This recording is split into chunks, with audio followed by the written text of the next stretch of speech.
सबको नमस्कार। आज से दिल्ली में प्लाज्मा बैंक शुरू हो रहा है। कोरोना के इलाज के लिए ये शायद देश का पहला प्लाज्मा बैंक है। अभी तक लोगों को प्लाज्मा लेने में काफ़ी दिक्कत हो रही थी और दिल्ली में सुनने में आ रहा था कि लोग काफ़ी अफरा तफरी मची हुई है दिल्ली के अंदर। इस प्लाज्मा बैंक के बन जाने से उम्मीद करते हैं कि ये दिक्कत लोगों की दूर होगी, लेकिन ये प्लाज्मा बैंक तभी सफल होगा जब लोग आगे आके प्लाज्मा डोनेट करेंगे। अगर प्लाज्मा डोनेट नहीं करेंगे तो आगे प्लाज्मा दिया कैसे जा सकेगा। तो सबसे ज़्यादा ज़रूरी है कि ज़्यादा से ज़्यादा जो लोग ठीक हो गए हैं कोरोना से, वो ज़्यादा से ज़्यादा लोग सामने आएं और प्लाज्मा डोनेट करें। इसकी एलिजिबिलिटी बड़ी सख्त है। कौन लोग प्लाज्मा दे सकते हैं?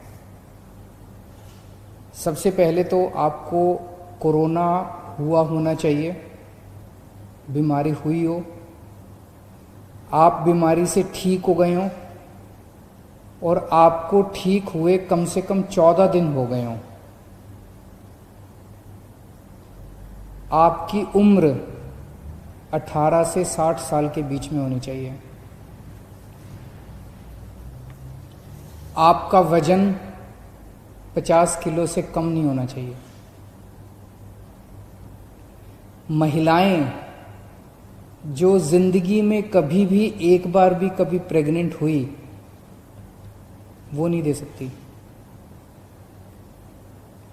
जो लोग जिनको शुगर की बीमारी है और जो इंसुलिन लेते हैं, या जिन लोगों की शुगर स्टेबल नहीं है, वो नहीं दे सकते। जिनको हाइपरटेंशन की बीमारी है या बीपी 140 के ऊपर है, वो नहीं दे सकते। जो कैंसर सर्वाइवर्स हैं वो नहीं दे सकते। जिनको क्रोनिक किडनी, हार्ट, लंग या लीवर की बीमारी है वो नहीं दे सकते। सो अपने पास ये अगर सारे लोगों को हटा दें तो, और कोरोना से जो अभी तक, वैसे तो कोरोना से दिल्ली में 58,000 लोग ठीक हुए, लेकिन 58,000 लोग तो कल तक ठीक हुए। 14 दिन पहले और फिर इतनी सारी कंडीशंस कर दें तो काफ़ी कम लोग बचेंगे। उन सब लोगों को सामने आके प्लाज्मा डोनेट करना पड़ेगा। ज़िंदगी में बहुत कम मौके मिलते हैं जब आप किसी की जान बचा सकते हैं। भगवान ने अगर आपको मौका दिया है तो आप ज़रूर सामने आके किसी की जान बचाइएगा। और ये बिल्कुल मत सोचिएगा खून देने में फिर भी थोड़ी बहुत हो सकती है कमज़ोरी आए, प्लाज्मा देने में ज़रा सी भी कमज़ोरी नहीं आती, बिल्कुल कमज़ोरी नहीं आती है। बहुत ही सेफ है, बहुत ही सिंपल है। तो अगर आप एलिजिबल हैं, अगर आपको कोरोना हुआ, कोरोना से ठीक हुए, आपको 14 दिन हो गए, तो आप प्लाज्मा डोनेट करने के लिए तैयार हैं, तो आप इस नंबर पे फ़ोन करके हमें बता सकते हैं। 1031 पे आप फ़ोन करेंगे और आप रजिस्टर हो जाएंगे। या आप इस नंबर पे व्हाट्सएप कर सकते हैं हमें 8800007722। मैं एक बार फिर बता देता हूँ 8800007722। या तो इस पे व्हाट्सएप कर दीजिए या 1031 पे आप हमें फ़ोन कर सकते हैं। आप अपने को रजिस्टर करेंगे, इसके बाद हमारे यहाँ से आपका नंबर हमारे पास आ जाएगा, फ़ोन नंबर। हमारे यहाँ से दिल्ली सरकार से एक डॉक्टर का फ़ोन जाएगा आपके पास। वो आपसे फ़ोन पे बात करेंगे और आपकी एलिजिबिलिटी कि आप एलिजिबल हैं, आपसे बातचीत से वो निश्चित करने की कोशिश करेंगे कि आप सारे पैरामीटर पे एलिजिबल हैं कि नहीं हैं। अगर आप एलिजिबल हैं तो आपकी सुविधा के हिसाब से आपको प्लाज्मा डोनेट करने का टाइम आपके साथ फिक्स कर लिया जाएगा। ILBS अस्पताल है दिल्ली सरकार का, जहाँ पे प्लाज्मा बैंक बनाया जा रहा है।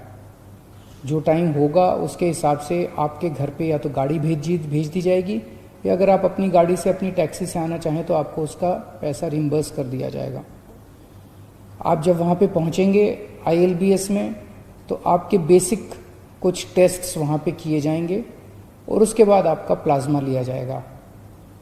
प्लाज्मा लेने में 45 मिनट से 1 घंटा लगता है बस, और कुछ नहीं है।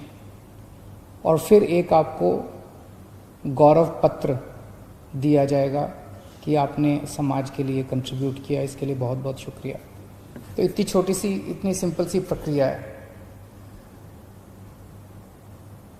जो लोग प्लाज्मा लेना चाहते हैं, जिनके मरीज हैं अस्पतालों के अंदर और डॉक्टर कहता है कि इसको प्लाज्मा चढ़ाना है,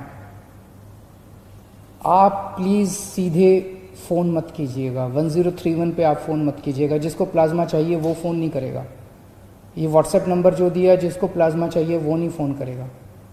जिसको प्लाज्मा चाहिए उनको डॉक्टर प्रिस्क्राइब करेंगे और वो हॉस्पिटल ILBS से संपर्क करेगा और हॉस्पिटल को डॉक्टर की प्रिस्क्रिप्शन के बेसिस पे प्लाज्मा डोनेट किया जाएगा। इंडिविजुअल लोग कृपया सीधे संपर्क ILBS से भी ना करें और इन फ़ोन नंबर से भी ना करें, अपने अस्पताल के ज़रिए आएँ। सभी अस्पतालों को दिया जाएगा, चाहे प्राइवेट अस्पताल हो, चाहे सरकारी अस्पताल हो, चाहे केंद्र सरकार का हो, चाहे MCD का हो, चाहे सेंट्रल गवर्नमेंट का हो, चाहे स्टेट गवर्नमेंट का हो। कोई भी अस्पताल है, वो अगर उनका डॉक्टर प्रिस्क्राइब करते हैं तो उनको प्लाज्मा दिया जाएगा। और इसके बाद मैं उम्मीद करता हूं कि आज कोरोना की वजह से जो भी मौत हो रही हैं, पिछले कुछ दिनों में दिल्ली में कोरोना की वजह से हो रही मौतों में कमी आई है। जून के महीने में एक दिन तो ऐसा था जब लगभग 125 मौत एक दिन में हुई थी। अब पिछले कुछ दिनों में 60-65 के आसपास डेथ हो रही हैं, लगभग आधी हो गई हैं। लेकिन अभी इसको अपने को और भी कम करना है। अभी कोरोना की वैक्सीन नहीं आई है। जब तक वैक्सीन नहीं आती तब तक प्लाज्मा मददगार साबित होगा। मैं ये नहीं दावा कर रहा कि कोरोना से, प्लाज्मा से कोरोना की सारी मौत रुक जाएंगी, पर इतनी ज़रूर हम सब लोग उम्मीद करते हैं कि कोरोना से हो रही मौत में कमी आएगी और लोग अच्छे होके, स्वस्थ होके अपने घर लौटेंगे। देश के अन्य भागों में मैंने सुना है, महाराष्ट्र के अंदर बहुत बड़े स्केल पे प्लाज्मा थेरेपी के ट्रायल शुरू हुए हैं। बहुत खुशी की बात है। मैंने सुना है 1-2 राज्य और इसी तरह से प्लाज्मा बैंक बनाने जा रहे हैं। बहुत खुशी की बात है, क्योंकि एक ऐसी बीमारी है जिसमें सब लोगों को एक दूसरे से सीखने की ज़रूरत है। हम लोग भी सीखना चाहेंगे, कि देखना चाहेंगे कि महाराष्ट्र के क्या एक्सपीरियंसेस, अनुभव होते हैं। महाराष्ट्र की सरकार को बधाई देना चाहते हैं जो उन्होंने ये शुरू किया। दूसरे अन्य राज्य जो भी ये शुरू कर रहे हैं उन सबको हम बधाई देना चाहते हैं, और उनके जो एक्सपीरियंसेस होंगे उनको हम उनसे सीखेंगे, हमारे जो एक्सपीरियंसेस होंगे उनसे वो लोग सीखेंगे। इसमें जैसे मैंने शुरू में कहा था, सबसे इम्पॉर्टेंट है कि जितने लोग कोरोना से ठीक हो गए और जो एलिजिबल हैं, एक आदमी डोनेट करे। इसमें हमें मीडिया के सहयोग की ज़रूरत पड़ेगी। सारे मीडिया से उम्मीद है, हाथ जोड़ के उम्मीद है कि आप इस पे ज़बरदस्त कैंपेन चलाइए। जो लोगों की गलत फहमियाँ हैं वो दूर कीजिए और लोगों को एनकरेज कीजिए कि ज़्यादा से ज़्यादा संख्या में आके प्लाज्मा डोनेट करें, ताकि और दूसरे लोगों की जान बचाई जा सके। शुक्रिया।